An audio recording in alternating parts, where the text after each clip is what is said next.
A ver. Hola, chicas, chicos. A ver, vamos a iniciar esto por aquí. Ahora me iréis diciendo, a ver si puedo abrir el chat y os leo. Si se me escucha bien. Un segundito que voy a cambiar el micro.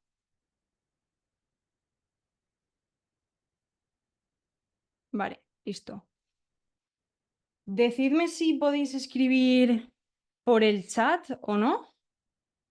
Y sobre todo si se escucha bien o no. Más importante. Súper. Vale, voy a activar el directo en Instagram. Vale, genial. María, Javi, Jordi, Gabriela. Súper. Vale, vamos a abrir el directo en Instagram también. Y vamos a esperar. Nada, esperamos 5 minutitos y le damos.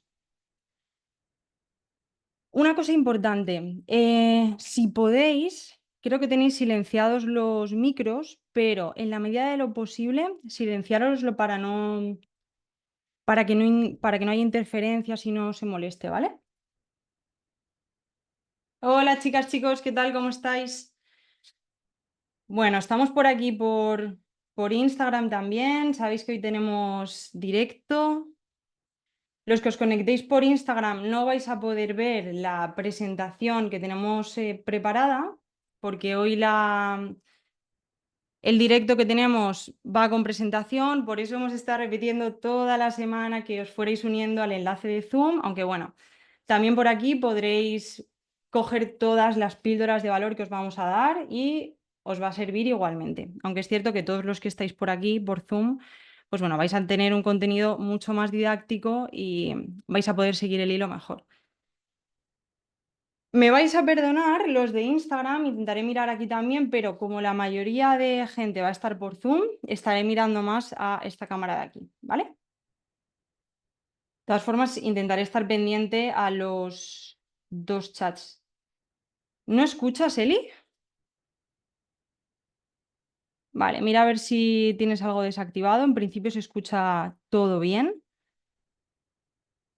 En principio, a no ser que me digáis otra cosa, creo que no hay ningún problema de conexión.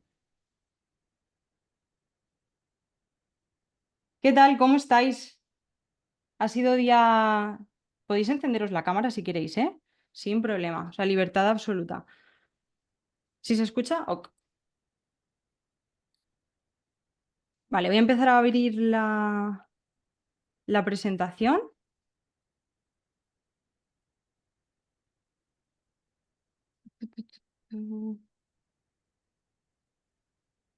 Y me decís si así lo veis guay.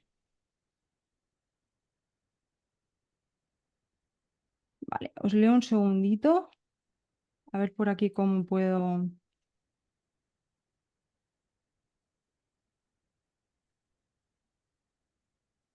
Vale, y así ya os tengo por aquí en el chat también.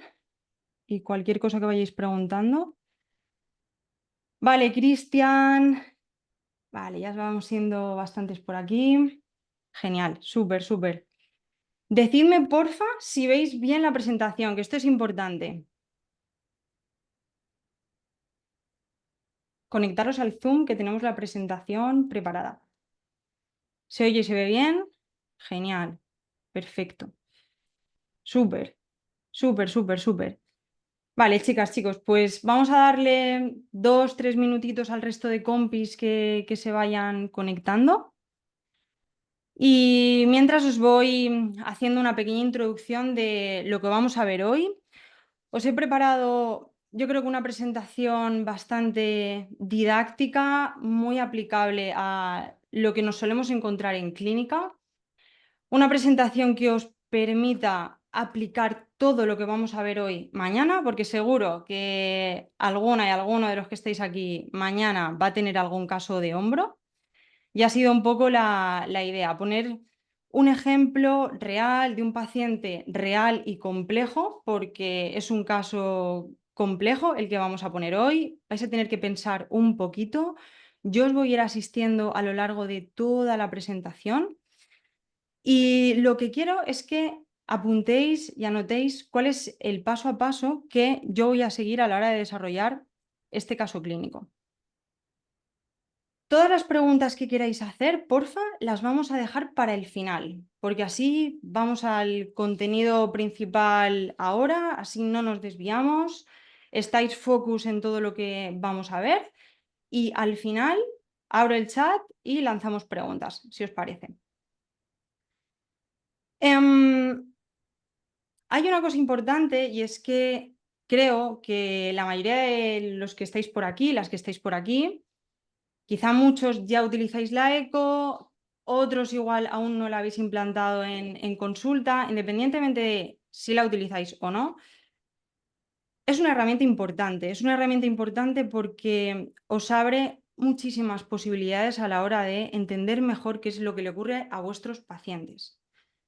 ¿Qué ocurre? Que en los últimos años, creo que la ecografía, los fisios, la han estado utilizando únicamente para aplicar técnicas invasivas. El enfoque que os voy a dar hoy es para que le deis una vuelta al uso de la eco y que sepáis que la ecografía, más allá del uso que se le puede dar para introducir una aguja, tiene muchas más opciones. ¿Vale? Vamos a aprender a utilizar la ecografía para reeducar patrones, para mejorar la percepción que tiene la persona en relación a una región dolorosa. Vamos a utilizar la ecografía para incrementar la seguridad en nuestro paciente. Es decir, si no utilizáis la invasiva, no tenéis por qué negaros a utilizar la eco. La eco al final tiene que ser una herramienta que os ayude a incrementar la seguridad y la calidad asistencial en consulta. Y para mí esta es la esencia de esta herramienta.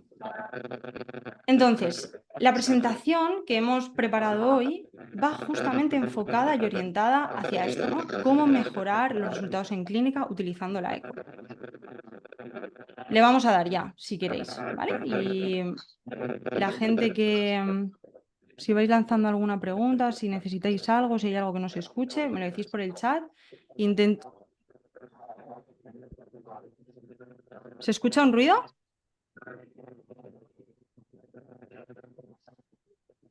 Vale, chicas, chicos, yo a vosotros no os escucho, pero porfa, apagar todos los micros, si podéis, silenciaros,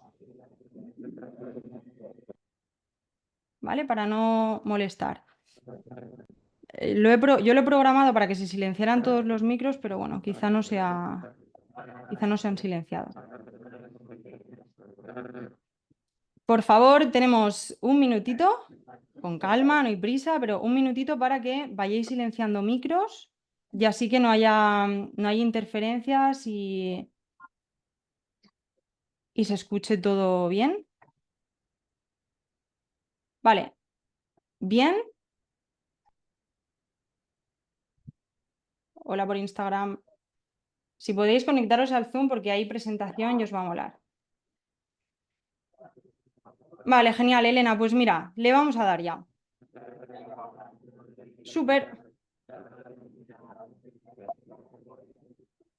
Vale, esto por aquí, todo genial. ¿Veis la presentación bien?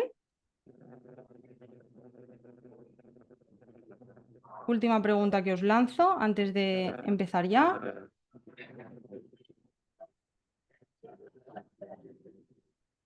Es que quiero que escuchéis bien, o sea, no quiero que... Vale, voy a ver si... Vale, ya está, ya los he silenciado. Creo que ya he visto el teléfono que era. Ok.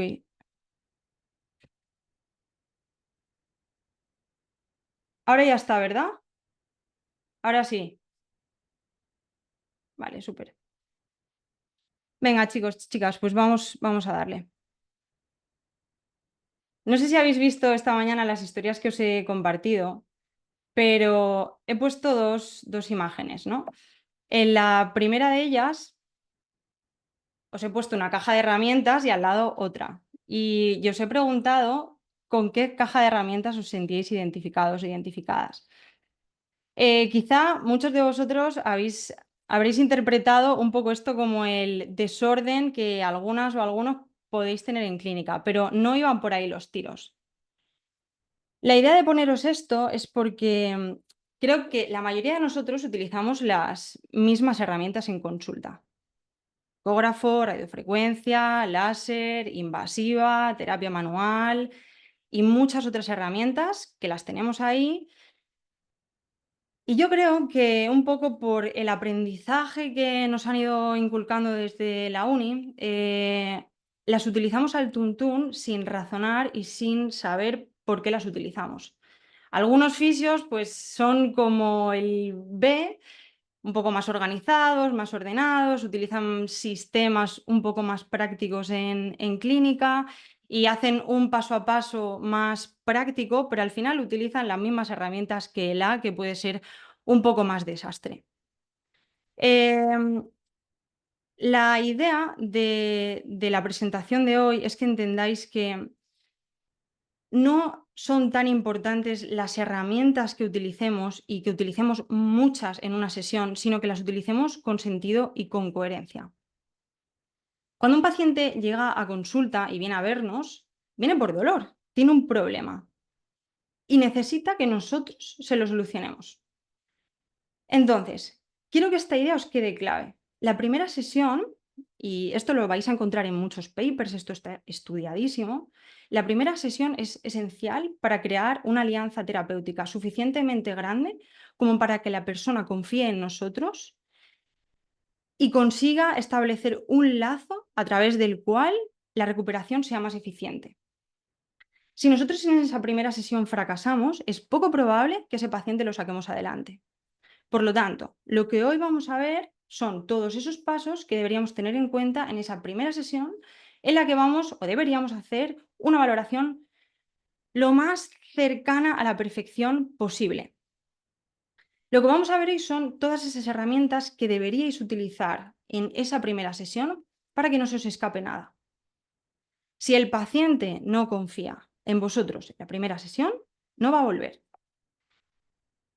Puede que en algunos casos haya pacientes, y esto os habrá ocurrido, que aunque no hayan confiado en vosotras y en vosotros en la primera sesión, os den una segunda oportunidad pensando que, bueno, quizá es que necesito otra sesión para que mi fisio entienda mejor qué es lo que me está ocurriendo, así que, vale, voy a aceptar esa segunda cita, voy a ir con mi fisio a ver qué ocurre en esta siguiente sesión.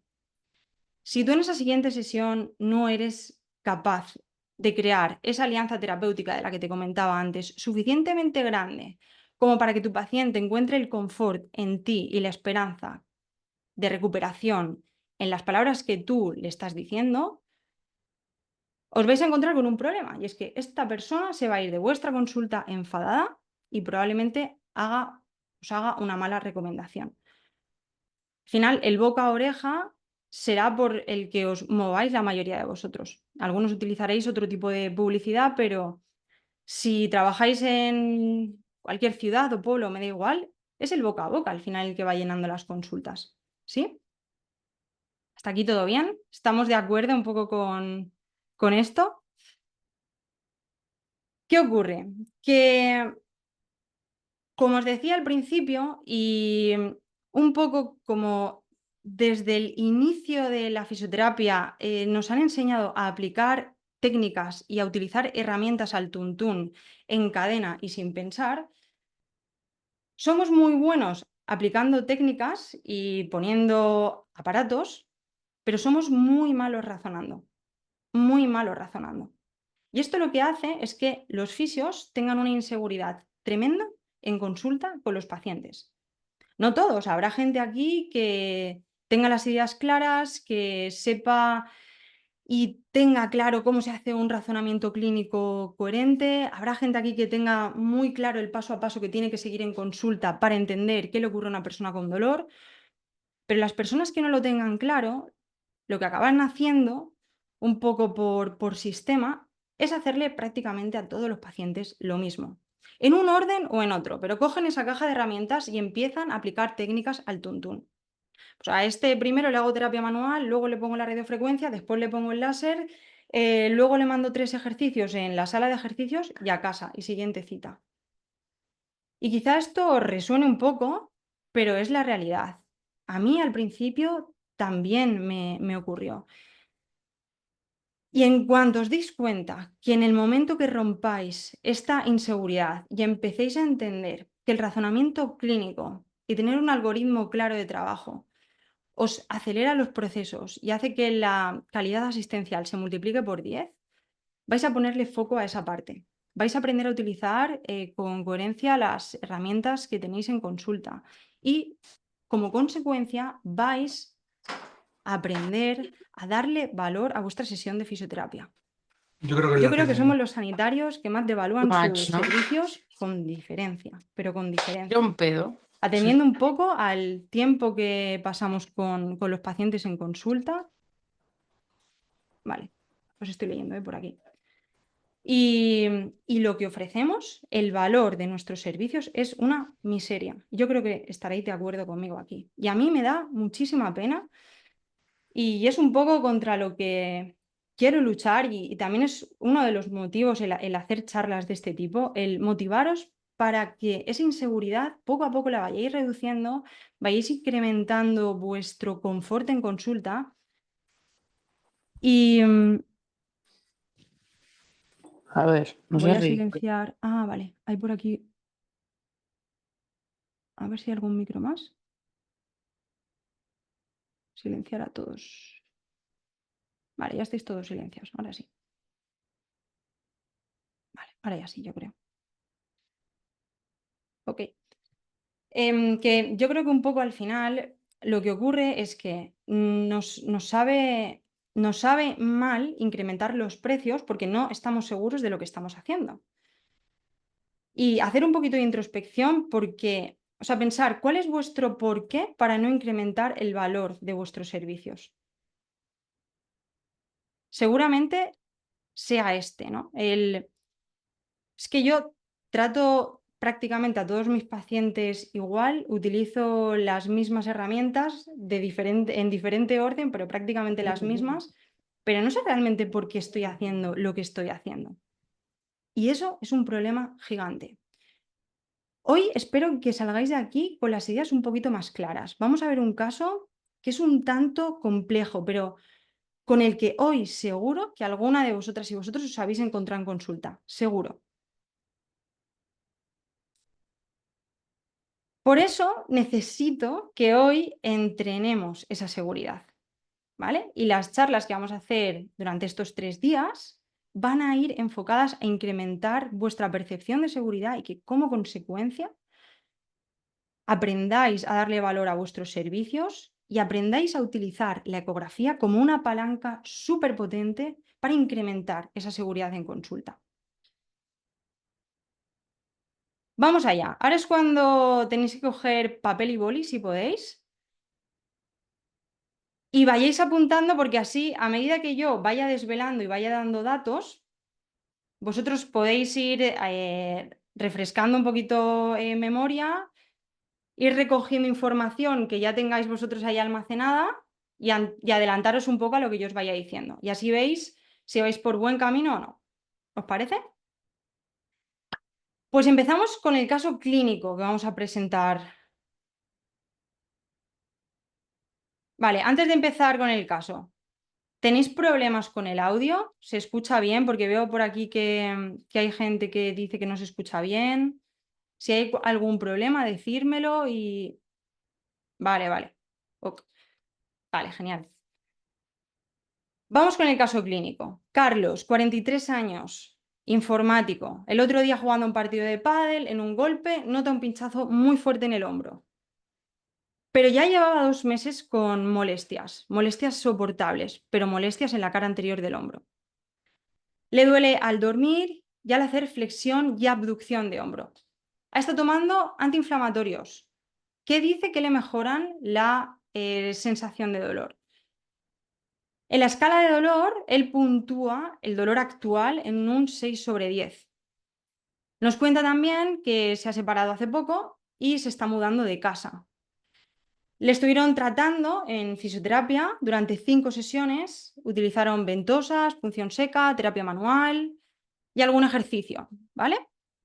Le han dicho que tiene roturas múltiples en el supraespinoso. Lo tenemos, ¿no? Vale, a partir de aquí, yo creo que es un caso que muchos de vosotros y los que estáis escuchando por Instagram habréis visto, quizá os lo habéis encontrado hoy o tenéis algún caso reciente en consulta. Es típico que nos cuente un paciente que tiene, que venga a consulta con esta historia, ¿no? Vale, ¿y por dónde empezáis aquí? ¿Qué es lo que soléis hacer? ¿Cuál sería el primer paso? Vamos a abrir nuestra caja de herramientas. Quiero que vaciéis todas las herramientas que ahora mismo tenéis en vuestra caja mental. Quiero que vaciéis la caja de herramientas que soléis utilizar siempre y vamos a llenar y vamos a crear una caja de herramientas eficiente, útil, práctica, que os ayude y que os permita incrementar vuestra seguridad en consulta, ayudar a la persona con dolor que tenéis delante y mejorar la calidad asistencial con diferencia. Lo primero que tenemos que tener en cuenta en esa primera sesión, por eso os digo que la primera sesión es clave, es entender la historia del paciente. Si en esa primera sesión no tratáis a la persona y no la subís a la camilla o no la lleváis al gimnasio, no pasa absolutamente nada. Quitaros eso de la cabeza. Es esencial que en la primera sesión nos quede todo claro para saber qué es lo que tenemos que hacer con la persona que tenemos delante. Y sobre todo cuando vamos a tratar casos complejos de dolor. Entonces, vamos a escuchar su historia. Pero ahora diréis, vale, Ana, pero ¿qué apunto de esa historia? Pues vamos a ver los puntos clave o los aspectos clave que tenéis que tener en cuenta para ir apuntando en vuestro registro. En la historia de dolor del paciente tenemos que tener en cuenta los aspectos biológicos, psicológicos y sociales. Y eso tiene que ver con el modelo en activo del dolor. ¿Sí?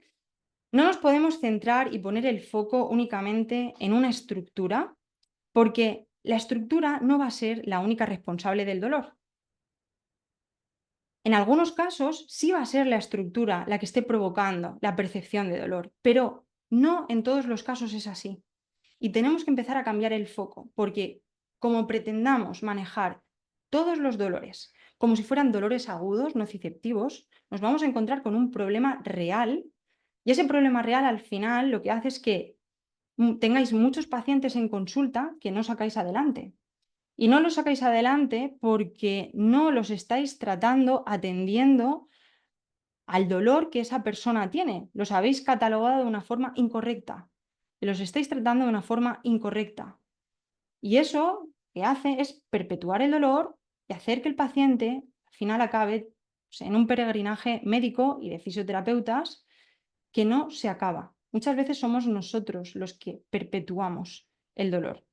Y ojalá no tuviera que decir esto, pero es así. Y a veces hay que dar un golpe en la mesa. Creo que tenemos herramientas súper potentes, tenemos una formación increíble y tenemos las habilidades y las posibilidades para ayudar a las personas que tienen dolor, pero tenemos que saber cómo hacerlo.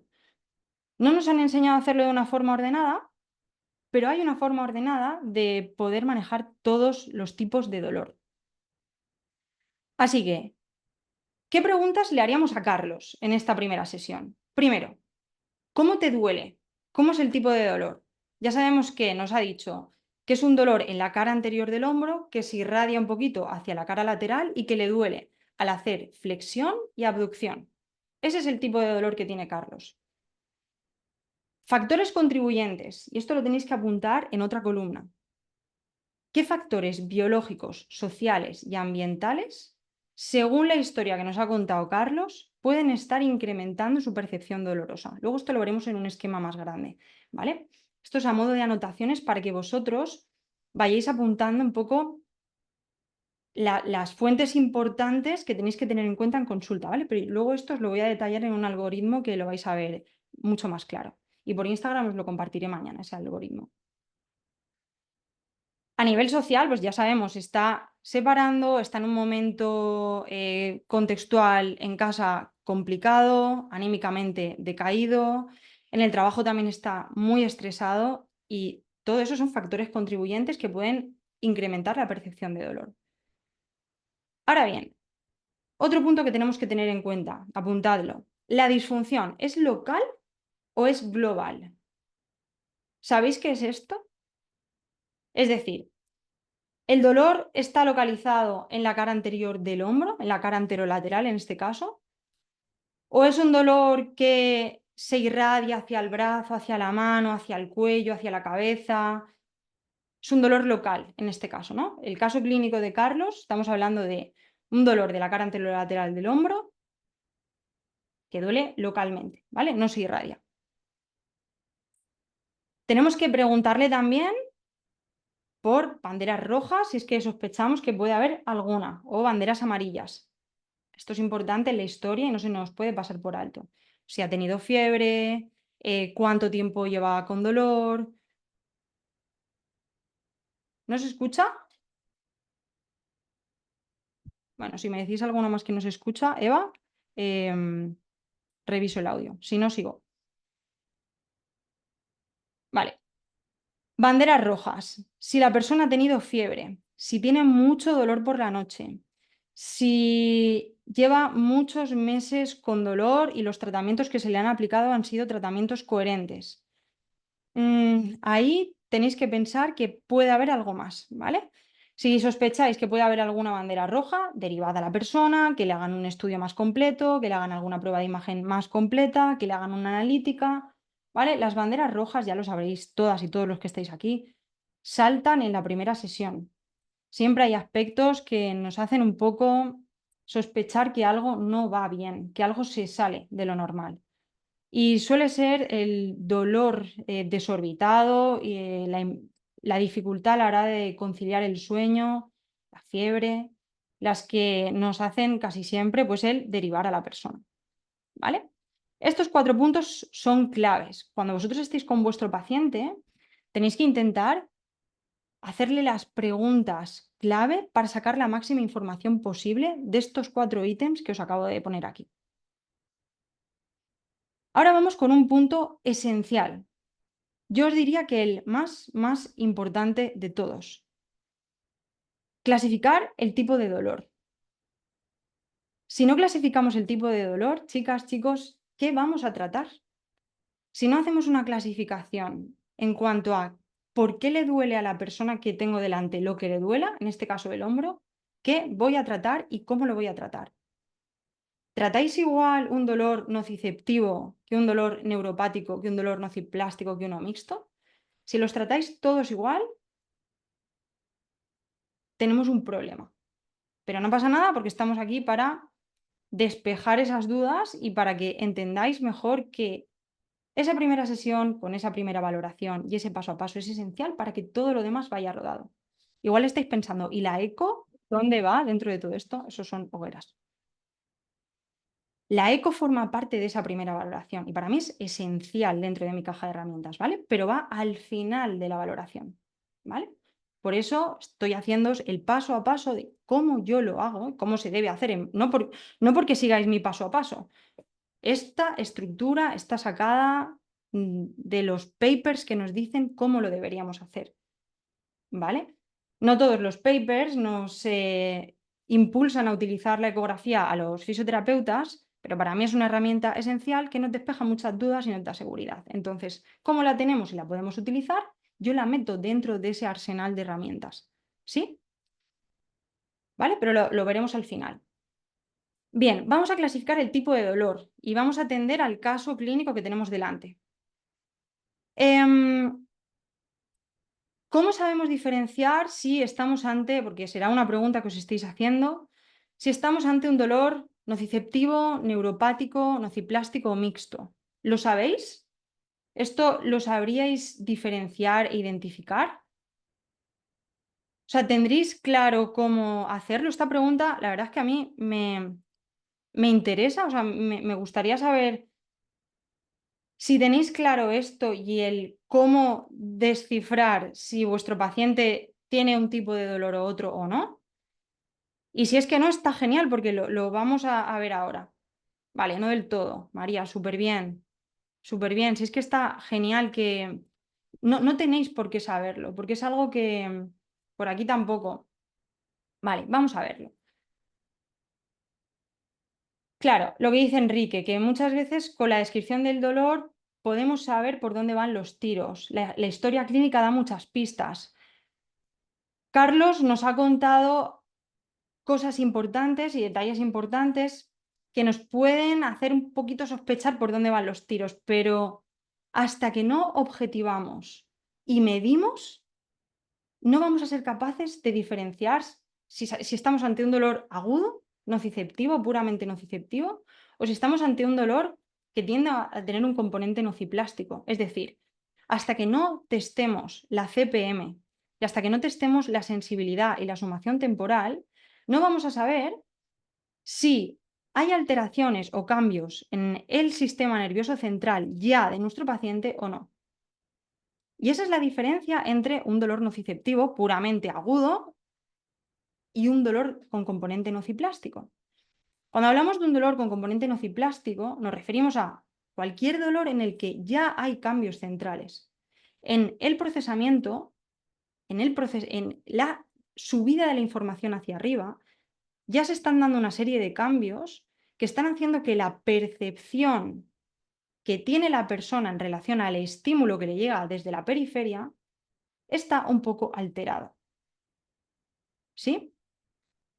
Entonces, dos de los test que tenemos que pasar en esa primera historia clínica, en esa primera sesión de valoración, son el test de la CPM y el test de la sensibilidad a sumación temporal. Mirad, para testar la CPM, y esto os lo enseñaré mañana en un vídeo, ahora no me voy a poner a explicar cómo se testa la CPM porque perderíamos mucho tiempo, pero necesitáis un algómetro de presión, ¿vale? Esto es un algómetro de presión digital.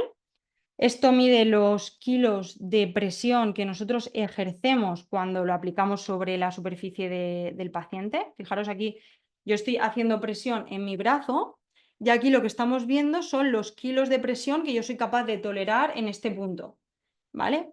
Por ejemplo, yo aquí soy capaz de tolerar 6 kilos, aquí ya me duele, ¿sí? Esto lo que nos permite medir es cuántos kilos de presión yo puedo ejercer en este caso y puede tolerar la persona. Ya os digo que tranquilos con esto, que mañana os prepararé un vídeo para que entendáis cómo se testa la CPM. Lo que quiero es que os compréis ya un algómetro, ¿vale? Un algómetro lo tenéis que tener y un martillo de reflejos también. Vale. Si testamos la CPM, lo que vamos a comprobar con este test es si nuestro paciente tiene disponible su sistema de analgesia endógeno o no. Y esto es muy, muy, muy importante. ¿Por qué?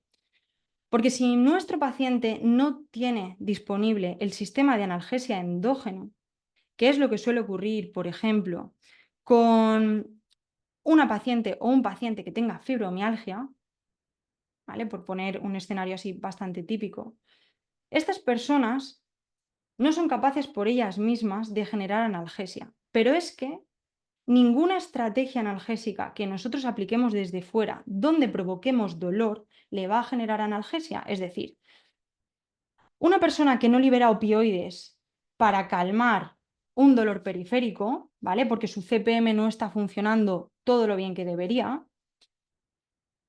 Es absurdo que nosotros en clínica apliquemos un masaje fuerte o corrientes que provoquen dolor o la hinchemos a hacer sentadillas, porque no va a ser capaz de generar analgesia.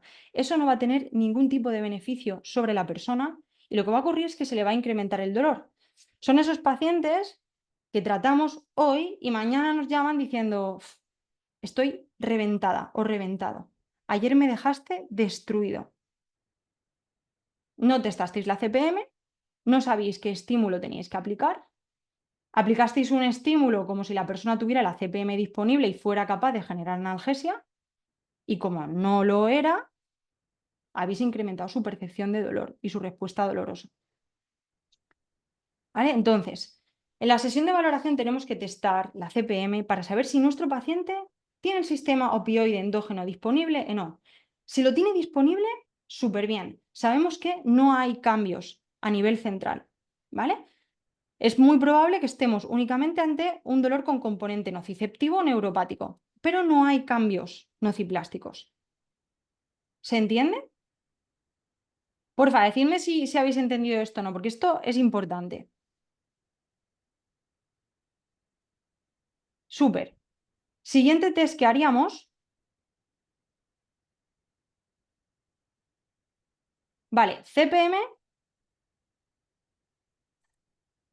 significa modulación condicionada del dolor. ¿Vale?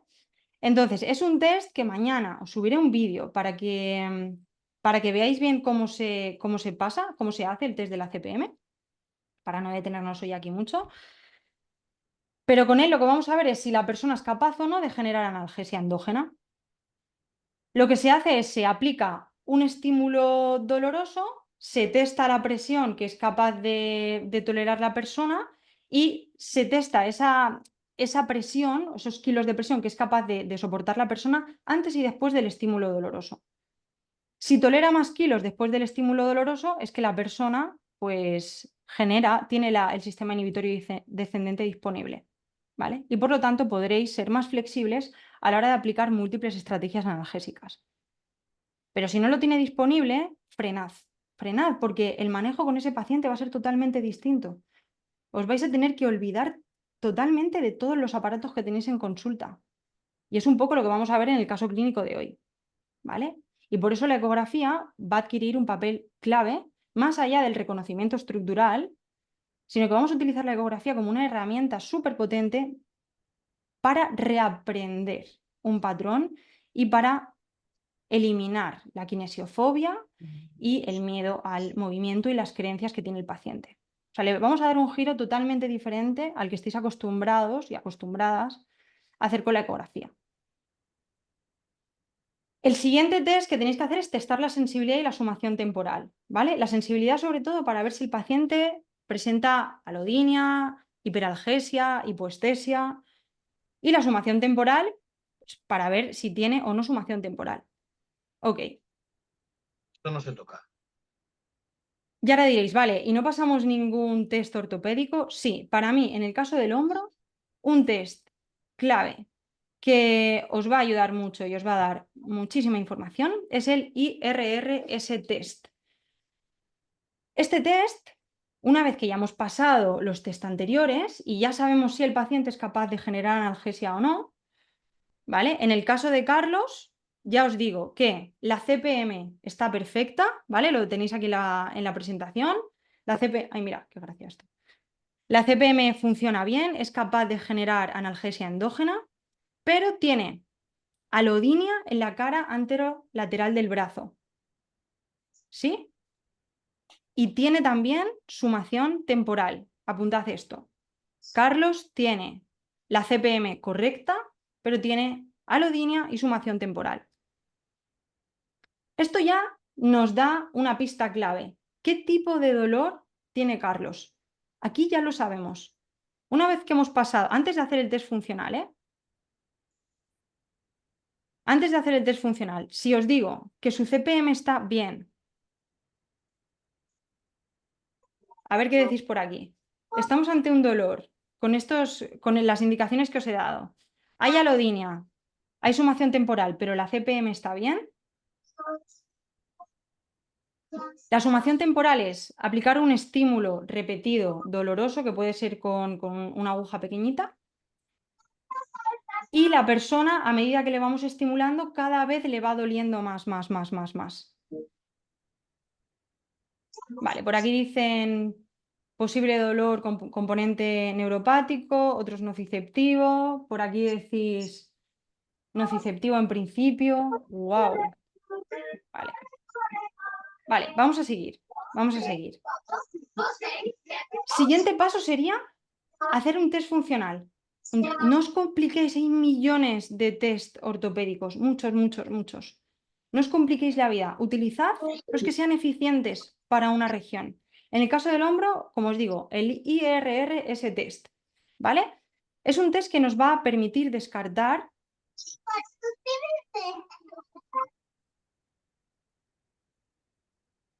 Vale, Monse, porfa, silénciate.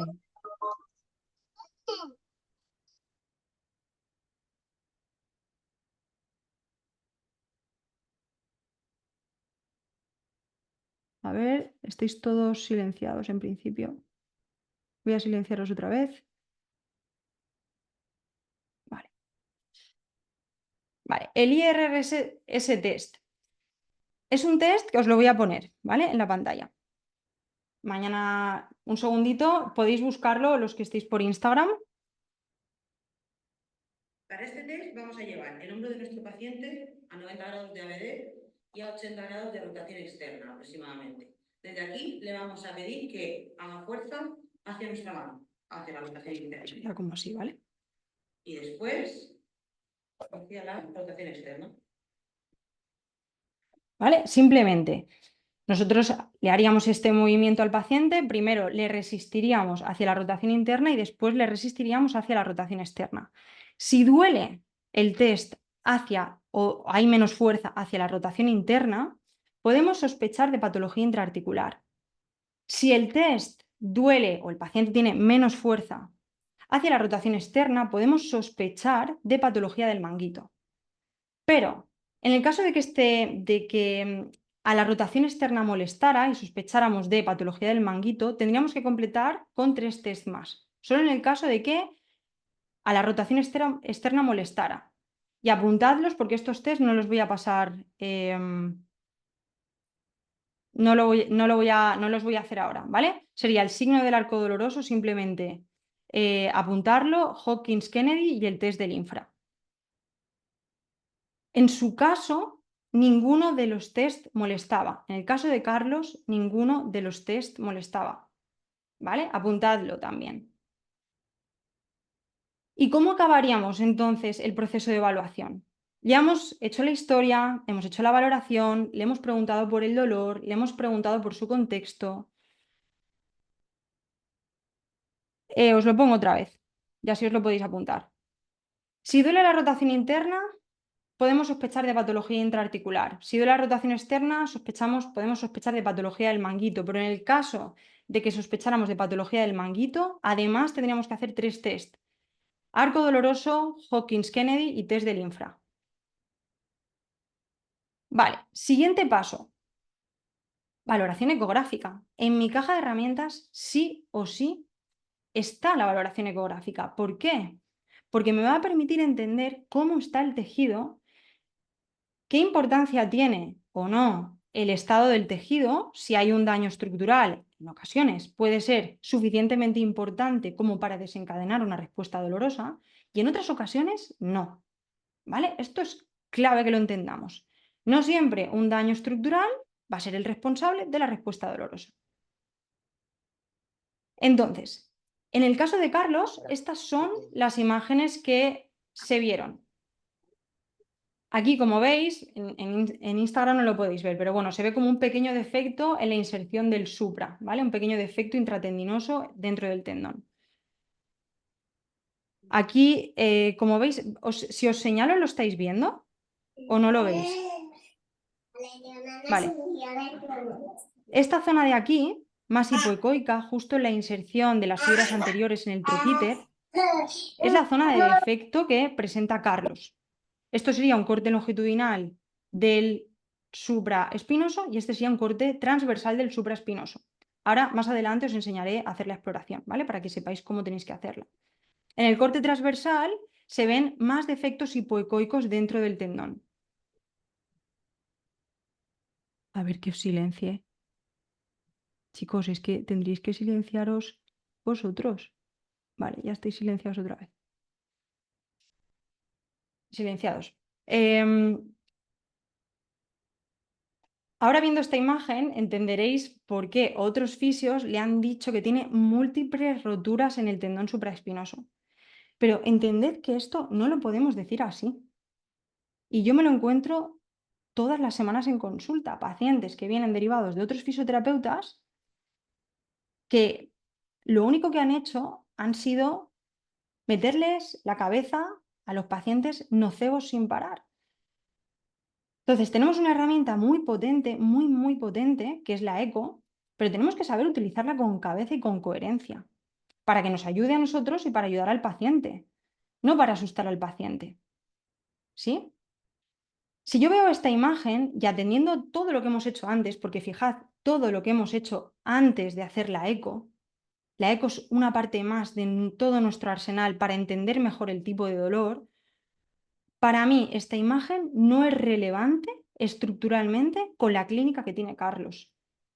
Es un defecto intratendinoso, sin ningún tipo de importancia. Los test funcionales han dado negativos y Carlos presenta alodinia, sumación temporal, la CPM la tiene bien y tiene una historia de dolor que, ojo, con muchos nocebos detrás, con muchas terapias que han fracasado, con profesionales que le han metido ideas un poco equivocadas respecto a su dolor. Y con todo esto, Carlos está súper asustado. Él siente, justo Enrique dice que muchas veces una rotura en el supra no da ni siquiera síntomas. Es que es verdad.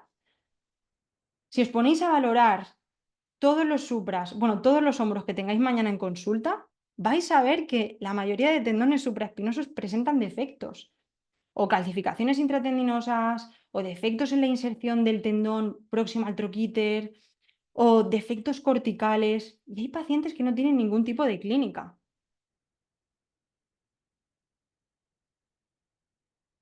Vale, Javi, me encanta la pregunta. Mira, Javi dice por aquí, si la anamnesis ni los test nos dicen que no es un dolor nociceptivo, hacer la eco de ese supra no podría incrementar el miedo del paciente. Vale, es que hoy lo que vamos a ver es cómo la eco, cómo podemos conseguir con la eco justo lo contrario.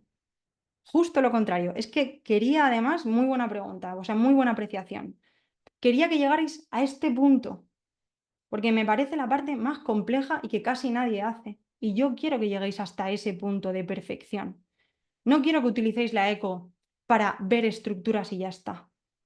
Quiero que utilicéis la eco con cabeza, sabiendo que es una herramienta que va a mejorar vuestra calidad asistencial y vuestra seguridad. Entonces, si tenemos casi claro que Carlos tiene un dolor no lo voy a decir aún, bueno, tiene un dolor nociceptivo con toppings, que ahora diremos cuáles son esos toppings, ¿cómo utilizamos la eco en su caso entonces? Vamos a seguir, ¿vale? Vamos a seguir. Este es el algoritmo que os he preparado para recoger un poco toda la información que hemos ido diciendo hasta ahora, y es un poco todo lo que vosotras y vosotros tendréis que haber recogido a medida que yo he ido hablando, ¿vale? Carlos viene con dolor en la cara anterior del hombro, ¿vale? Aquí están viendo a Carlos con la zona de la cara anterior del hombro señalada en rojo. Pero ese dolor no solo implica a esa cara anterior del hombro. El dolor tiene múltiples aspectos y hay que tenerlos todos en cuenta. Los aspectos psicológicos, en el caso de Carlos. Le duele todo el día, la cara anterolateral, empezó de repente, ha ido a más a raíz de un partido. Esto lo tenemos que tener en cuenta en nuestra historia, espero que lo hayáis apuntado. Respecto a la sensibilidad, a test funcionales y a la estructura, sabemos que tiene alodinia en la cara lateral, hay sumación temporal en la zona de dolor y presenta un pequeño defecto en el tendón del supraespinoso. Aspectos cognitivos. Cree que tiene varias roturas en el supraespinoso, porque se lo dijo el último fisio que lo vio. Cree que no va a poder volver a jugar a pádel. Cree que la operación es la última solución y tiene una cita con el trauma la semana que viene. Y un amigo le ha dicho que pruebe con acupuntura, que a él le fue bien. En cuanto a los aspectos afectivos, está triste por la separación que ha sufrido, tiene ansiedad en el trabajo, también tiene un poco de ansiedad porque piensa que no va a poder volver a jugar a pádel. ¿Cómo es su comportamiento? Y todo esto lo tenéis que tener registrado en vuestra hoja. Se medica para el dolor, está durmiendo mal, quiere operarse, siente que su tendón está roto, se lo dijeron en la última sesión. Y a nivel sociocultural, su mujer no le está poniendo las cosas fáciles en casa, en el trabajo su jefe le dice que se queja mucho, sus amigos no le están acompañando todo lo que le esperaba y él quiere empezar ya a hacer deporte. Antes de pasar a la siguiente diapositiva, necesito que me digáis, por aquí, por Instagram lo tenéis un poquito más difícil, pero los que estáis por Zoom, de todos estos aspectos, de estos 6 bloques que acabo de nombrar ahora, ¿cuál sería el primer bloque en la primera sesión, en esta primera sesión, que es en la que estamos, que tendríamos que abordar en esta primera sesión? Vale, porfa, contestad. O sea, necesito saber. Vale, por aquí dicen cognitivos, quitarle los miedos. Vale, más. Por aquí dice el psicólogo, el paciente está con un pensamiento muy negativo. Vale, más.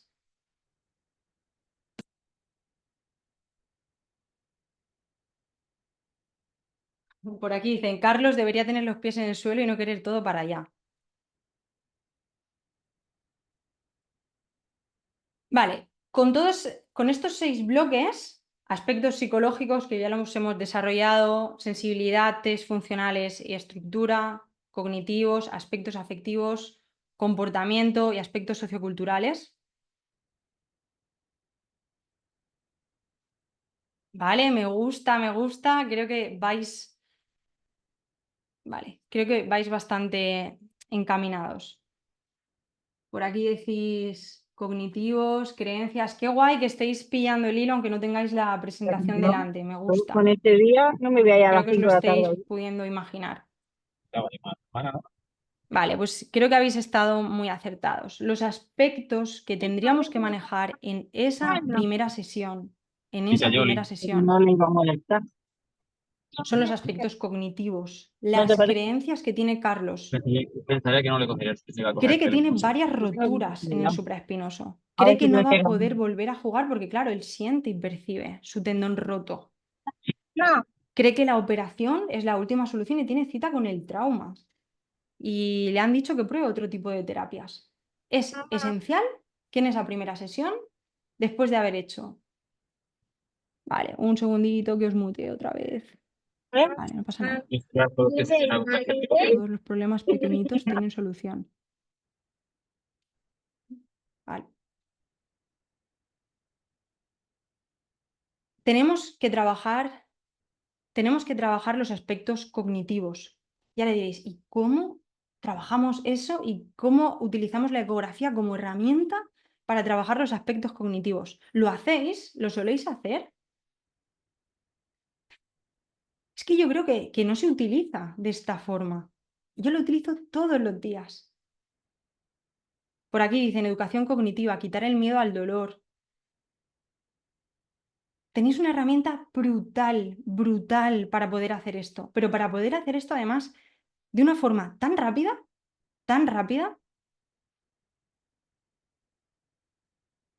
tenemos ahora mismo a Carlos en consulta, que después de haberle pasado todos los test, sabemos que tiene un dolor nociceptivo, lo habéis acertado bien, pero que está empezando a transitar a nociplástico. ¿Por qué? Porque tiene subación temporal y alodinia. El siguiente paso es que, ay, qué gracia esto, es que falle la CPM. Y ahí ya tenemos un problema. Si su sistema de analgesia endógeno falla, tenemos un problema, porque revertir esto cuesta mucho más. Se puede también, ¿eh? Pero cuesta mucho, mucho más. Entonces, tenemos que tener claro que cuando nos encontramos casos así, donde parece un dolor nociceptivo, pero es que tiene aromas de algo más que no me gusta. Pues ese aroma de algo más que no me gusta es cuando el dolor está empezando a transitar a nociplástico. Y muchas veces lo que hace que transite hacia nociplástico es todo lo que el paciente lleva aprendido de antes, pues o de otros profesionales o del contexto social que no está siendo lo más positivo posible o de lo que les han dicho otros terapeutas. Es decir, todo ese cóctel que lleva el paciente detrás, todas esas creencias, al final lo que hacen es que la percepción del dolor se incremente por 3. Y el paciente perciba un dolor que debería ser en condiciones normales así, porque no hay nada que justifique esa limitación tan grande y ese miedo tan grande que él tiene, solo las creencias y los aprendizajes previos, pero no la estructura en este caso. Así que, ¿cuál es nuestro objetivo en esta sesión entonces? Vamos a romper las creencias que tiene. ¿Cree que tiene varias roturas en el supra? Nos vamos a encargar de que ese día, en esa sesión, Carlos salga sabiendo que los defectos en su tendón del supraespinoso no son importantes. ¿vale? Y nos tenemos que preocupar de, y ahora os voy a guiar un poco para que sepáis cómo hacer esto, cómo hacer ese discurso utilizando la ecografía como herramienta. Además, aprovecharemos que para decirle que puede volver a jugar a pádel, aunque existan defectos en su tendón, ¿vale? También intentaremos, si nos da tiempo en esa primera sesión, romperle la creencia que tiene de que se quiere operar y que la cirugía va a ser la única opción de recuperación. De hecho, tiene la cita la semana que viene. O sea, hay que actuar ya. No podemos esperar más. En esa primera sesión es clave que rompamos las creencias y que metamos nuevos pensamientos de afrontamiento diferentes a los que le han estado metiendo hasta ahora. ¿Sí? Lo tenemos claro hasta aquí, ¿no? ¿Vamos bien? ¿Vale? ¿Vamos bien por aquí también? Vamos teniendo todo claro, ¿no? Nos acercamos ya a la parte de exploración. Guay. Chicas, chicos, la ecografía, y me encantaría que esta idea empezara a potenciarse un poco más, porque de verdad que reduciríamos drásticamente el problema que tenemos actual de dolores complejos si empezáramos a hacer las cosas con un poco de cabeza. Y somos las personas encargadas de tratar a los pacientes que tienen dolor. Entonces, si nosotros no lo tenemos claro y no sabemos cómo se hace, os habréis dado cuenta que el resto de profesionales mucho menos que nosotros. Entonces, tenemos que ponernos las pilas, de verdad. La ecografía, en este punto, para mí, es la herramienta más potente y rápida capaz de romper falsas creencias cuando un paciente viene a consulta con ideas relacionadas con el estado de su tejido que no le están dejando avanzar. Tenemos la herramienta para romperle esas creencias, explicándole y enseñándole su tejido y haciéndole ver que el hecho de que una estructura se encuentre con cambios no significa nada. En algunos casos no significa nada, en otros casos sí. Ahora habrá alguien que ponga la puntillita de ya, pero es que estamos hablando de este caso, del caso de Carlos. Por eso me he ido a un caso súper concreto y que serán casos que os encontréis con frecuencia en consulta. ¿Vale? Ok, si nosotros con la eco podemos romper falsas creencias y crear nuevos aprendizajes, ¿cómo lo hacemos? Primero, tenemos que saber hacer una correcta exploración, entender cómo se evalúa un tejido y entender cuál es el estudio ecográfico que tenemos que hacer de la estructura. Les voy a enseñar por aquí cómo se haría la exploración rápidamente del tendón del supraespinoso. Al final, lo que nos va a permitir la eco es ser más eficientes y tener mejores resultados, que es lo que queremos. Vale, vamos a ver la exploración. Lo primero, y para los de Instagram, ya que no vais a ver el vídeo, el paciente sabéis que tiene que tener la posición de Craig modificada para anteriorizar un poquito el tendón del supra y que veamos mejor las fibras insercionales en el troquíter. ¿Sí? Bien, una vez aquí, vamos a iniciar nuestra exploración en un corte longitudinal. Nuestro paciente está posicionado con la mano detrás en el bolsillo trasero del pantalón y colocaremos nuestra sonda justo por debajo del acromion en un corte longitudinal y cortaremos el tendón del supraespinoso en el longitudinal. Sabéis que el tendón del supra en el corte longitudinal tiene una forma característica de pico de loro, ¿sí? Es esta arquitectura que tenéis que, bueno, es muy fácil de diferenciar y seguro que casi todos la conocéis. En la interfase superficial lo que estaremos viendo es la piel, tejido celular subcutáneo, que es esta segunda capa, y ya corta la fascia para formar la tercera capa, que sería el deltoides, en este caso deltoides anterior, y ya nos encontraríamos con el tendón. Sabemos que entre la interfase profunda del deltoides y la primera parte, la primera capa del tendón del supraespinoso, se encuentra la bursa subacromio-deltoidea, prácticamente inapreciable en condiciones de normalidad, que es el caso que les estoy enseñando. Así que Una vez aquí, lo que tenemos que hacer es un pequeño barrido anterolateral y lateromedial para ver la dimensión del tendón. Lo que vamos a ver en esta interfase profunda, esto de aquí que os lo quiero enseñar, es el cartílago articular. Esta parte siempre se va a ver más anecoica, ¿sí? Y la parte anterior, pues vamos a ver una disposición lineal y homogénea en condiciones normales, donde las fibras del tendón se insertan en el troquíter. Una vez que ya hemos hecho nuestra exploración en el corte longitudinal, lo que haremos será bascular la sonda hasta cortar el tendón en transversal, que lo veremos con la forma típica de rueda de camión. En el corte transversal, el supraespinoso se va a ver con una arquitectura en la que somos capaces de identificar mejor el cartílago articular, que va a ser toda esta capa anecoica que rodea a la cabeza humeral y está justo por debajo del vientre tendinoso. ¿Sí? En este caso, en el corte transversal, somos capaces de diferenciar mejor que en el corte longitudinal la bursa subacromio-deltoidea, que es esta pequeña capa que vemos por aquí, como una fina línea anecoica. ¿La veis? ¿La veis bien? ¿Sois capaces de identificarla? Una vez ahí, lo que haremos será lo mismo que hemos hecho en el corte longitudinal. Hacer un barrido, pero en transversal, de lateral a medial y de anterior a posterior. Cráneo caudal. Viendo el patrón que dibuja el tendón del supraespinoso, que ya sabéis que tiene diferentes haces y por eso veremos los diferentes componentes que lo forman, haremos un pequeño barrido hacia medial y hacemos una exploración en la que seamos capaces de identificar bien todo el tendón, para entender si puede haber algún compromiso estructural en alguna de las partes o no, y si ese compromiso es suficientemente relevante como para que nos preocupe.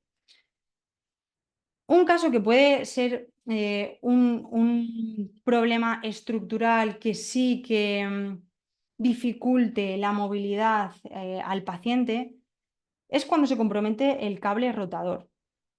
Ya os lo he enseñado esto en alguna exploración y tenéis algún vídeo en YouTube. Si se compromete el cable rotador, hay bastante inestabilidad en la cara anterior y sí que puede ser un motivo suficiente como para entender que esa estructura sí es débil y ahí hay que prestarle un poquito más de atención a lo que es la estructura. Pero en el caso de Carlos y con la imagen que os he enseñado antes, ¿vale? Ahora, habiendo visto el supraespinoso en la normalidad, os voy a poner un poco para refrescar, que sería más o menos este corte de aquí. Vamos a ver cómo se le veía a Carlos su tendón supraespinoso. Aquí tenemos un corte en la normalidad de un supraespinoso sano sin alteración estructural. Y el tendón de Carlos se veía así.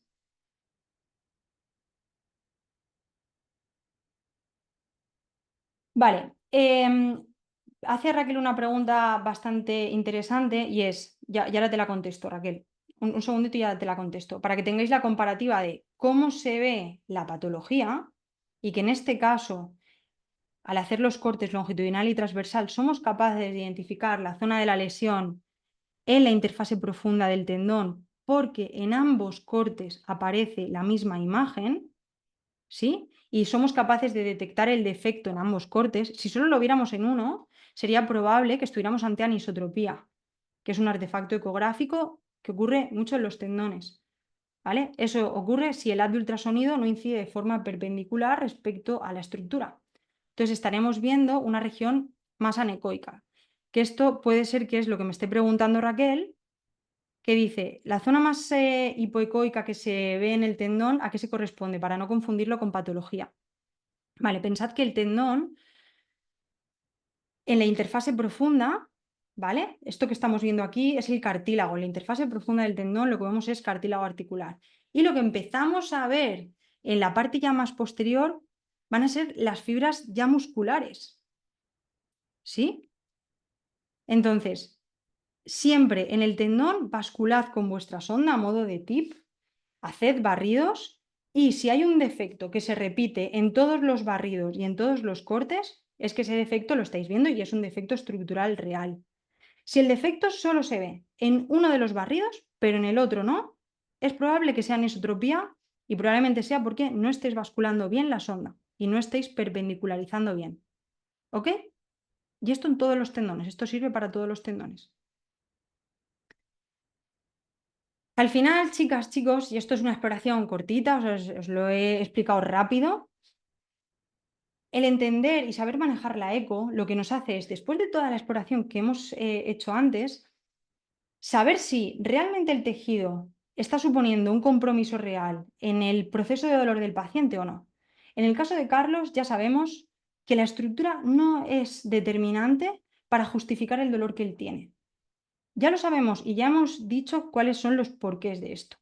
Ya sabemos el dolor que tiene, que es un dolor nociceptivo que está empezando a transitar a nociplástico y que es el momento de revertirlo. Ok, ¿cómo se lo explicamos? Y ahora aquí lo que les he puesto son las dos imágenes del tendón supraespinoso con los defectos que presenta Carlos.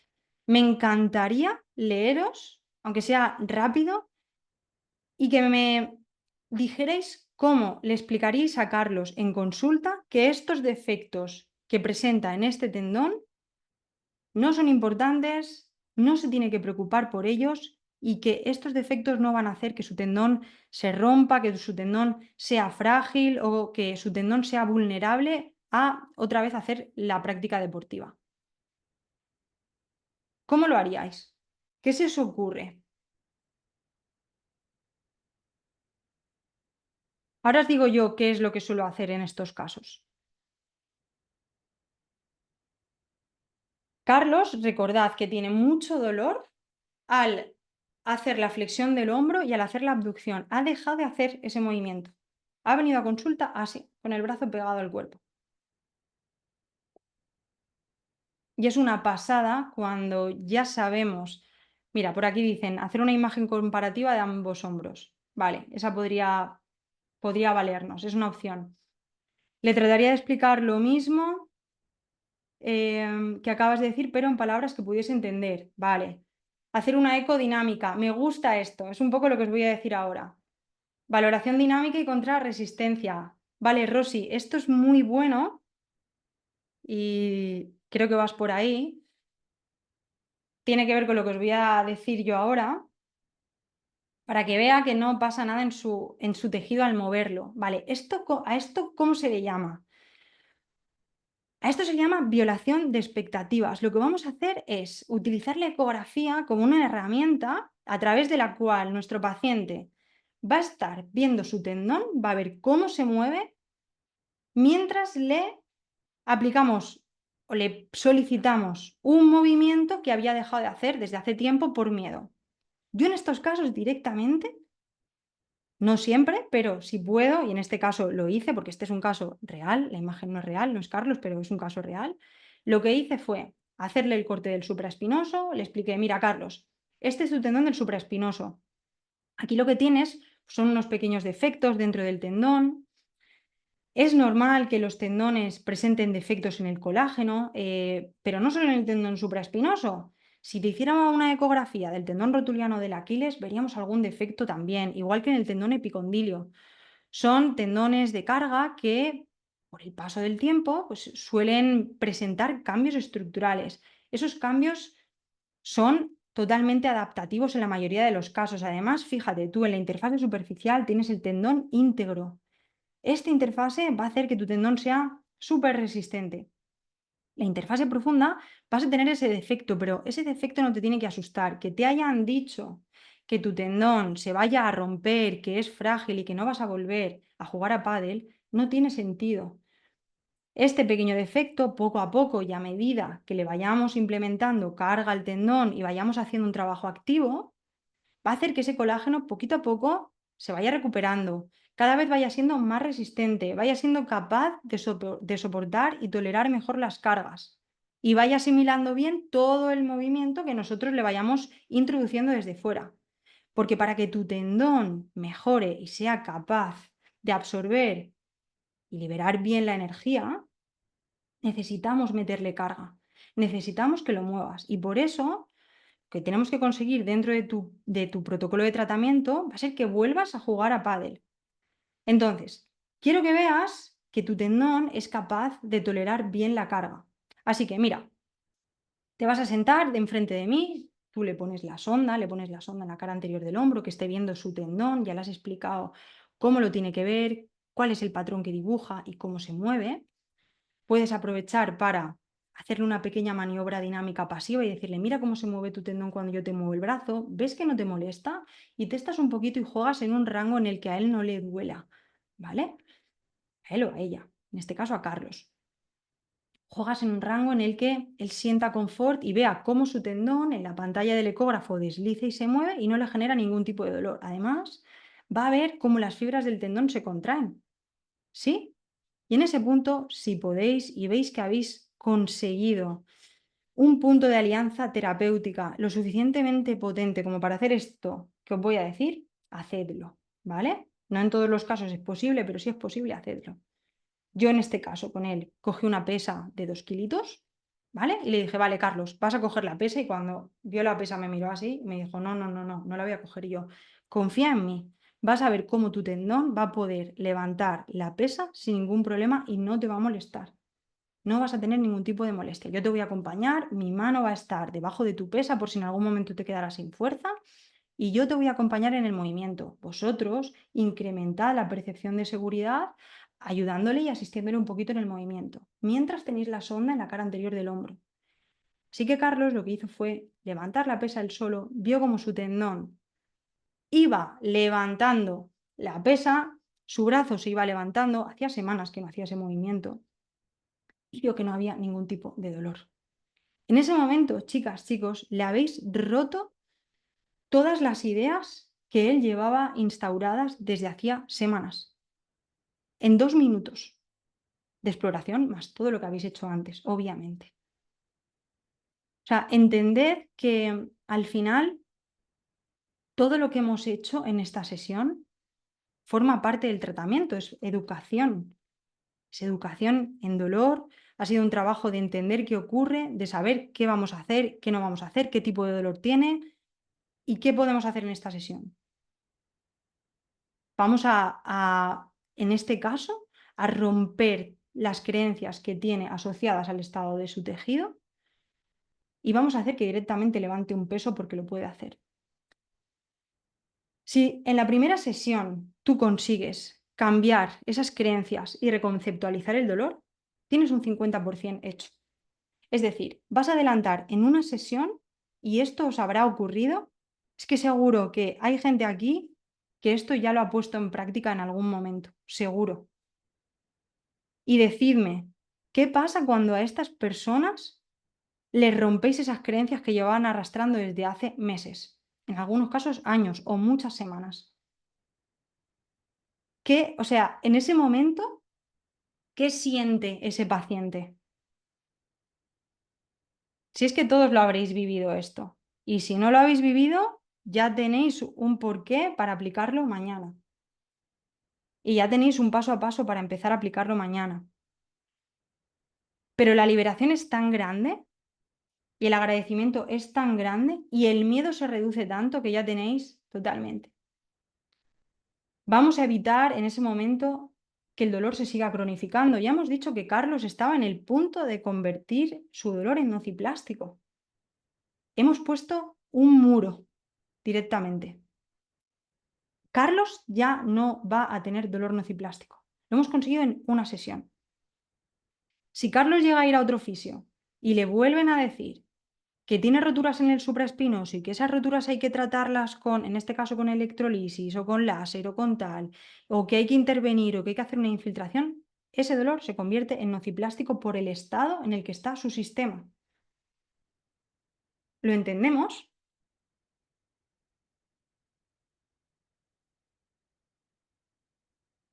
O sea, a mí esto me parece un ejemplo, creo que muy real, de un caso que vivimos en consulta todas y todos y que son tan complejos a veces de descifrar que se nos hace bola y recurrimos a la caja de herramientas, esa primera caja de herramientas que os he enseñado, y empezamos a poner y a hacer cosas al tuntún.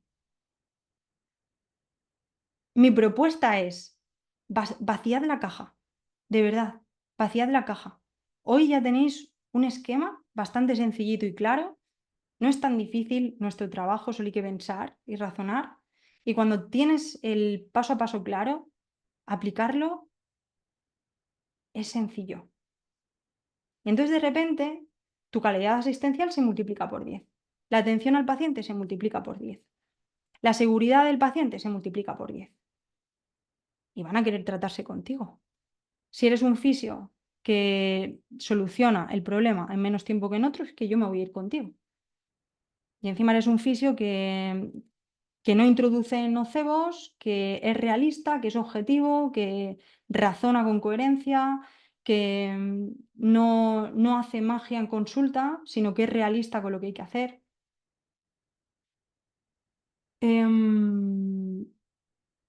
Vale, por aquí Javi pregunta, si viene sin creer que su tendón está roto, ni ecos previas, si no le han hecho ecos previas, ¿hacer ecos sí o no? Creo que nos podremos exponer a encontrar esa rotura que no le habían visto y esa info que le darías por primera vez tú, ¿le podría aumentar el miedo? Vale, buena pregunta. Es decir, imaginemos que llega el paciente, que llega Carlos, llega sin eco y nosotros vemos esa lesión en el tendón. Yo, en su caso, como ya os he dicho, qué es lo que hacemos antes, toda la exploración que hemos hecho antes, y yo ya en el momento que le he testado la CPM, le he testado la sensibilidad y he hecho su historia, y sé ya que hay un dolor nociceptivo que puede que esté transitando a nociplástico, voy a hacer la ecografía para ver cómo está el estado del tejido, pero en ese momento yo no le voy a hablar de ningún tipo de alteración estructural. En el caso que propone Javi, ¿eh? ¿Estáis de acuerdo conmigo? ¿Entendéis cómo cambia la película en función de lo que haya pasado antes?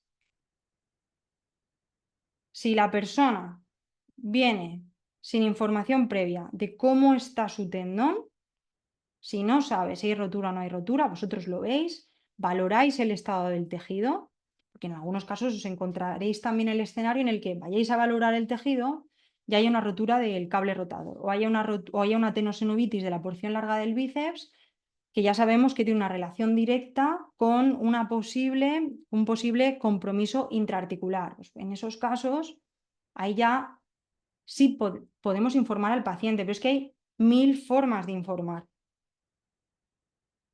Pero sí, lo que dice Enrique, que al final lo que es la enseñanza la podemos aplicar igual.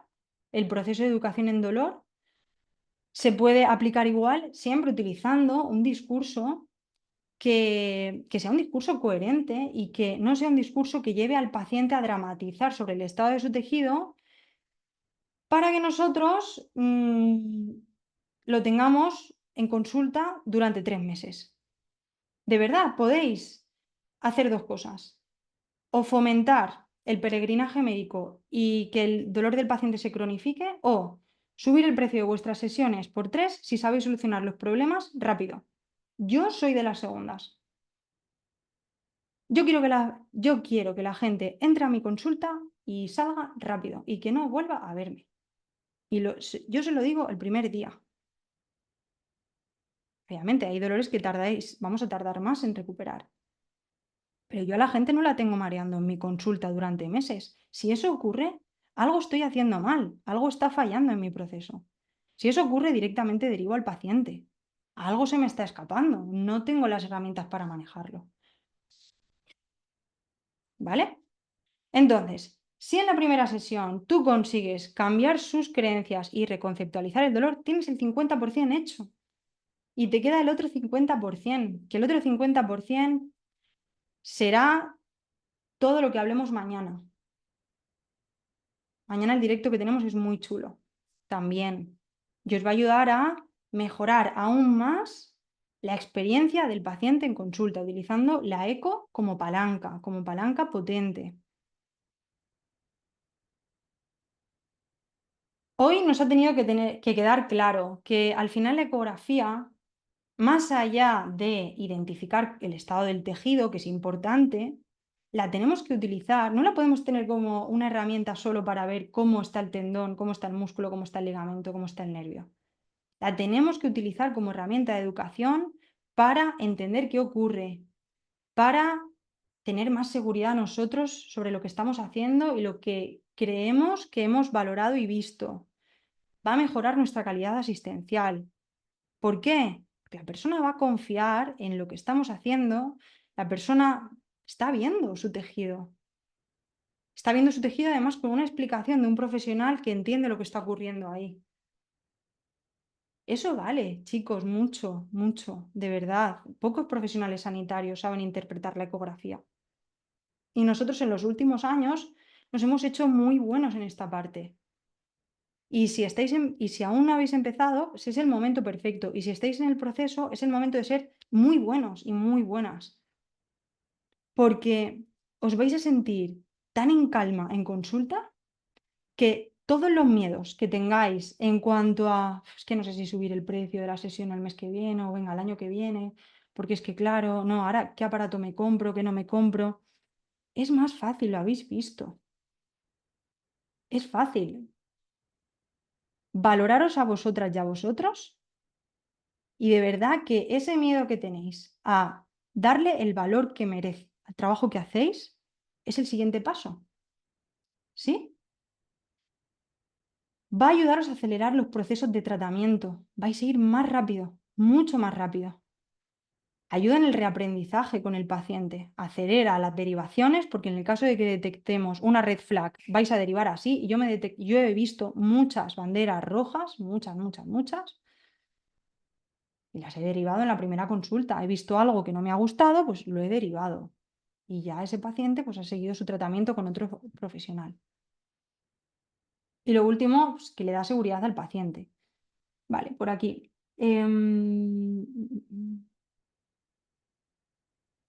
Vale, por aquí dice Javi, la sumación temporal, que Carlos tenía sumación temporal, es un paso hacia ese cambio que está empezando a tener el sistema, ya está empezando a generar cambios centrales.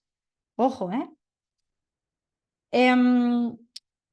En este caso no hay dolor con componente neuropático, ¿vale? No, o sea, en este caso no, Javi. Vale, Eli hace otra pregunta, que es otro escenario diferente. ¿Qué pasaría si viéramos que tiene una rotura importante en el tendón? ¿Cómo se lo explicaríamos? Vale, imaginemos que el paciente tiene una rotura de 3 centímetros en el tendón. Me he pasado, de 1 centímetro. Exactamente igual. Primero, yo testaría la función, testaría la sensibilidad, testaría la CPM, le haría la historia, vería cuál es su contexto, cuál es su preocupación, qué limitaciones actuales tiene y vería realmente, una vez objetivando el daño estructural, cuánto de importante es en ese punto la estructura. Seguramente si tiene una rotura importante, hay que tener en cuenta la estructura y sí centraría parte de mi tratamiento en mejorar el estado de ese tejido. ¿Veis la diferencia? Entonces ahí yo sí, en ese escenario, sí centraría parte del tratamiento en aplicar estrategias que me ayudaran a acelerar el proceso de reparación de ese tendón. Y se lo explicaría a Carlos, si estuviéramos ante ese escenario, que seguramente sería un escenario puramente nociceptivo. Le diría, mira, Carlos, en tu caso, parece que sí que hay como un pequeño daño en el tendón, pero no pasa nada, no te preocupes, es reversible, vamos a tener que meterle carga poquito a poco al tendón para que se vaya adaptando y el colágeno vaya regenerando la zona, ta. Un discurso que no genere ningún tipo de alarma. ¿Sí?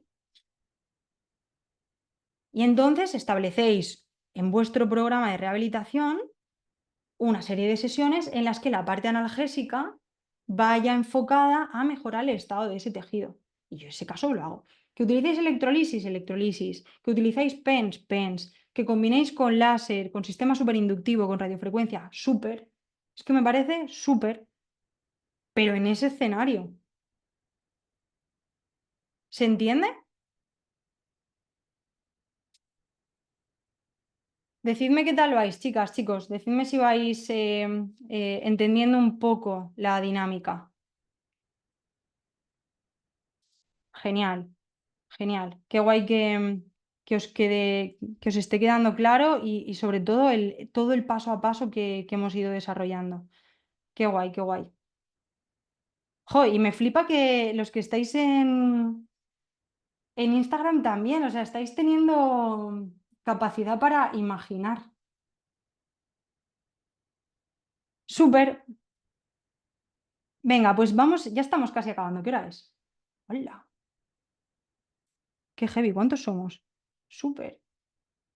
Muy bien, aquí aguantando y encima después de todo el día. Pues ya estamos acabando, chicas, chicos. Mañana tendremos más. El directo de mañana os va a flipar, ¿eh? O sea, si este os ha molado, el de mañana os va a flipar. Porque va a ir más enfocado a cómo aplicar todo esto en vuestra clínica. ¿Vale? Buena pregunta esta. Por aquí dicen, el tendón no se puede regenerar, ¿verdad? ¿Cómo le explicas que lo importante es fortalecer la musculatura para suplir eso o cuál sería tu discurso? Justo así. A ver, esto me parece muy, muy interesante. O sea, me flipa la gente que está aquí porque no hay fisios que tengan este enfoque y esta idea tan real de, bueno, este enfoque científico, ¿no? El tendón no se regenera, no se regenera, ¿vale? Podemos mejorar y acelerar los procesos para que, en el caso de que haya líquido intratendinoso, mejorar el solapamiento de planos, pero conseguir una regeneración a día de hoy no podemos afirmar esto.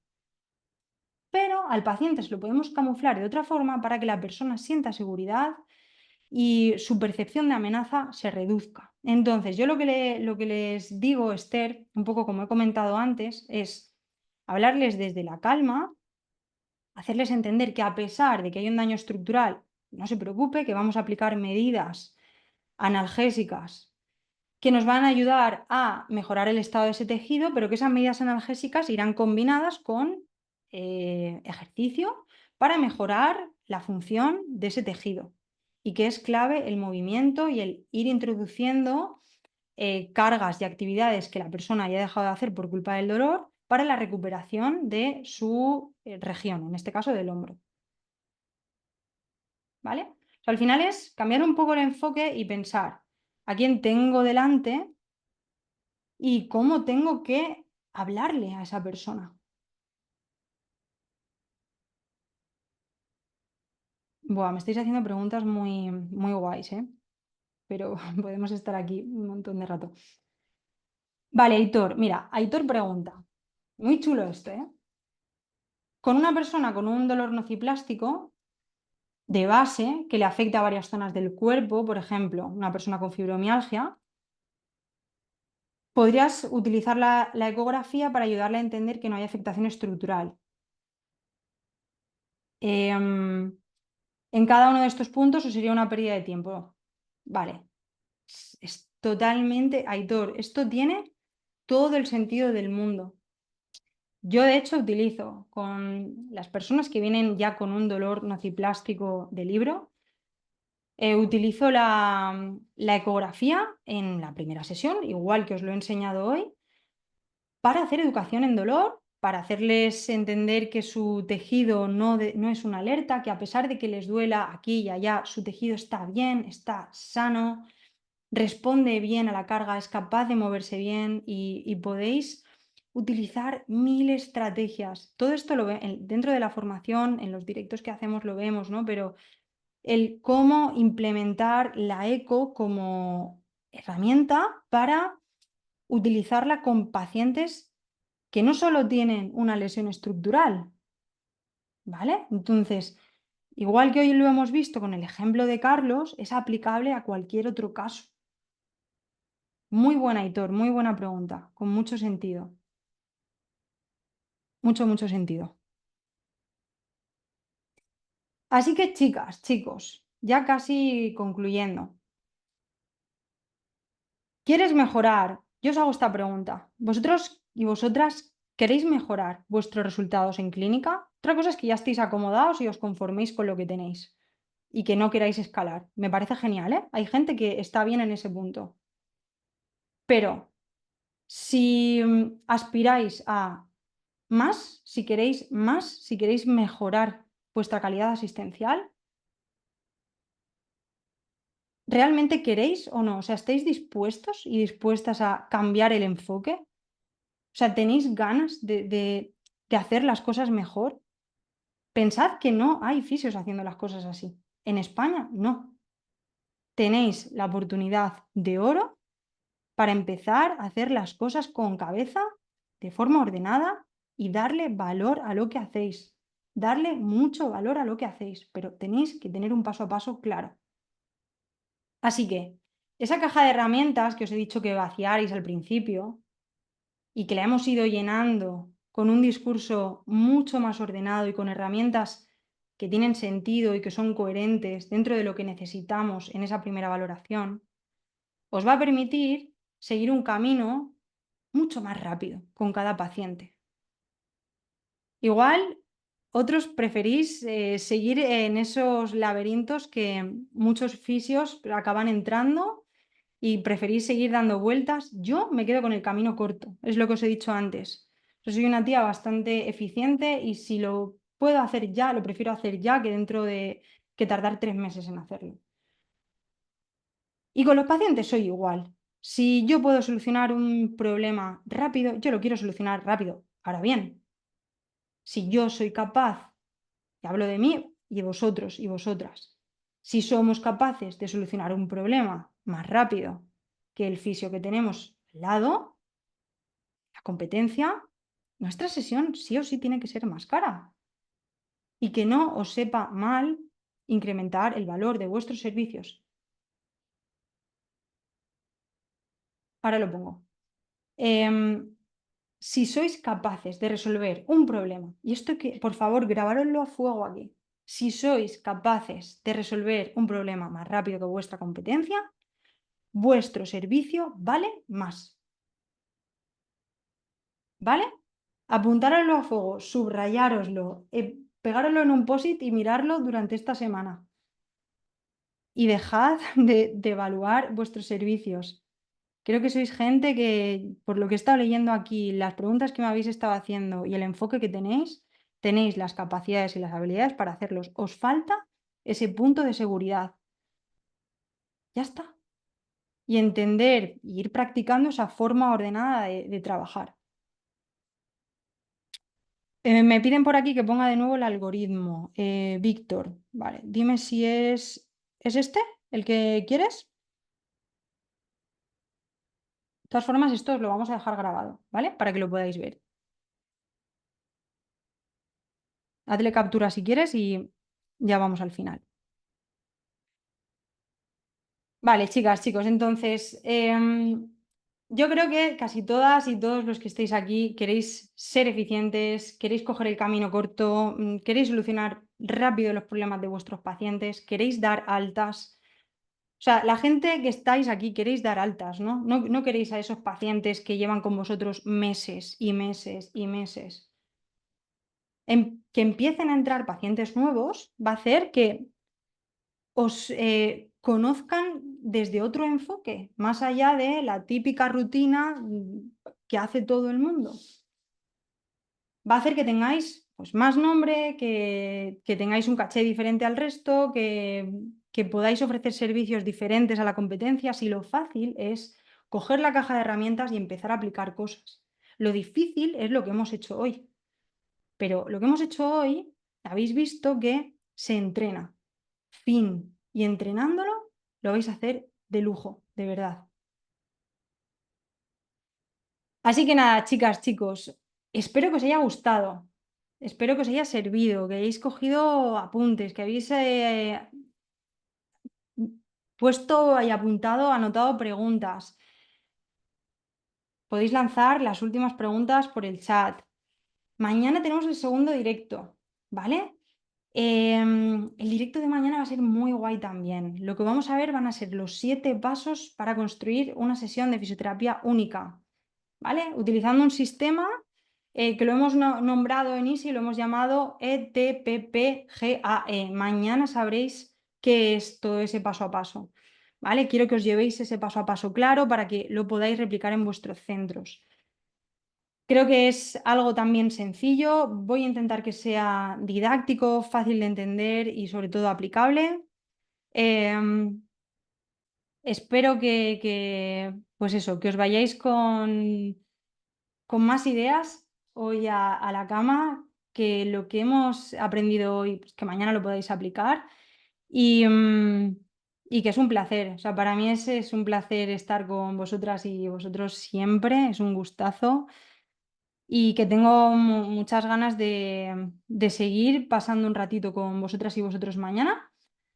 Así que nada, espero que esto se haya grabado bien. Si no se ha grabado, pues los que habéis estado aquí sois los que lo habéis disfrutado. En principio sí que estaba activada la grabación, pero no lo sé. Gracias Nuria, Elena, Víctor, Eli, Enrique, Maribel, Jaime. Muchas gracias. Si tenéis cualquier pregunta y a todos los que habéis estado por Instagram, Jolín, también imaginando todo lo que he ido diciendo, que me encanta que hayáis estado también por aquí. Vale, chicas, chicos, un placer, ¿eh? Descansad, coged energías y mañana a las 8, nos vemos otra vez, ¿vale? También venid con papel y boli porque tendréis para anotar, ¿vale? Un abrazo grande, grande. A ver, ¿qué quieres esto por aquí?